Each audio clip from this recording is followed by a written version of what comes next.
On the weekends I used to love surfing, and that's the place I used to go for my meditation, bobbing around like a cork in the ocean. That kept me sane. But one weekend, I went out for a surf, I fractured my spine, and that stopped me working. The hospital wanted to operate on my spine, but I wouldn't let them. I didn't want them mucking about in there. I wanted them to tell me if there was other ways of fixing my back, rather than the old slice and dice. I mean, I'd always been pretty fit in that. Well, they took one look at me, and with no private health insurance, they said, here's the bad news. You'll never be able to run again properly. But the good news is, here's a sheet of Panadeine Fort, a pair of crutches, and have a nice life. I went straight from there down to the cross, and dropped the whole sheet. But it didn't help the pain. Then I ordered a double scotch, and that didn't help the pain. So I went and got myself a hit of heroin. And that was the start of my worst days. I was 25 years old. I started doing anything necessary to get that daily fix, stealing cars, burgs, whatever it took. Anyone can tell you it's a vicious circle. My living went from good to worse. My house, my furniture, my girl, they all fell away one by one in a relatively short space of time. I ended up living in squats, in the back of cars. They were really desperate days, and that's how it was for the next 2 years. I used to go out and pick up the drugs, go around the corner and boot it up. Didn't even wait until I got home. Not that I lived anywhere stable that I could use safely anyway. I had to get $1,600 every day to get my habit going. I've heard people say, those junkie fuck-ups, they're so stupid. I'd say, listen, mate, you reckon you could work out how to come up with $1,600 a day every day? Don't run them down or think of them as stupid, because it takes a lot of ingenuity to come up with that kind of money, you know, a lot of brain power. But the emotional and physical toll it takes on your body is catastrophic. I was destitute, homeless, all of the above. I was skinny as a rake, all my muscles and motivation was gone. I used to watch people going about their life and just cry, because I knew how I felt wasn't normal, but I couldn't work out how to make it change. Eventually I knew I had to get myself into rehab, and there I realised how much anger I had. I was a real angry little fella. All of those racial taunts I'd gotten as a child, they all came back. Looking back on it now, I realised what I needed was affirmation from my father, from my mother, and anyone else who had been a part of the demise of my childhood and self-esteem. I was so angry. And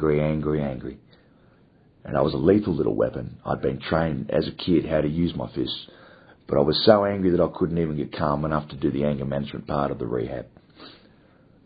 So I went bush. I went to Darwin, went cold turkey by myself. I worked on the trawlers, and back then it was hard to get the drugs. I stayed clean for a few years, and I learned how to become a merchant seaman.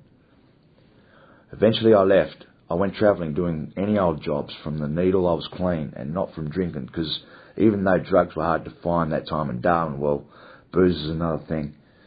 Slowly I got things together, settled in Queensland, got a good job. That's when it all went pear-shaped, and I swapped the witch for the bitch. I might have given up the drink, but Brisbane being the speed capital of Australia, well, it was like Sydney all over again. I watched everything disappear again. My home, furniture, the girl, everything just fell away. And I was back living on the streets, but this time I got caught and did some time.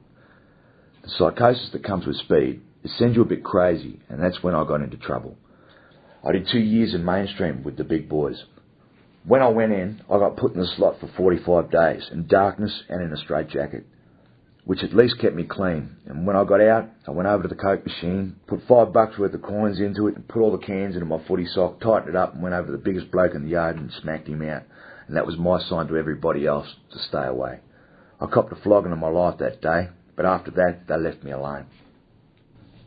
There were plenty of drugs in the jail, but I didn't use. I was determined to go hang out in the library and study, trying to do my best, what I could to help me with my appeal. When I got out, I weighed 145 kilo, but by now, I was a pretty popular boy with the crims. When I got out, I went straight back to what I knew, and within 3 months, I was down 85 kilos again, and using speed pretty hard. And I thought to myself, here we go again, I'm going to lose it all. So I knew I had to get out. I went back to Ballarat and slept on my mum's couch for 2 weeks straight, but that was all she could give me. So I went out couch hopping for the up 10th time at my cousin's places.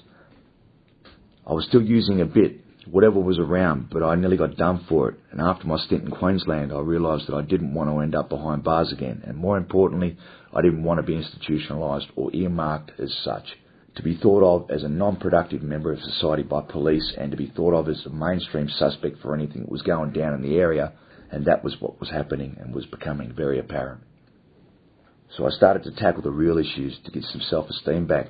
Finally, after about 7 attempts, I found a psychologist that I gelled with, and after 2 years of therapy, she said to me, "Trent, you're just too hard on yourself. You're not your father." It was like a diamond bullet going through my head.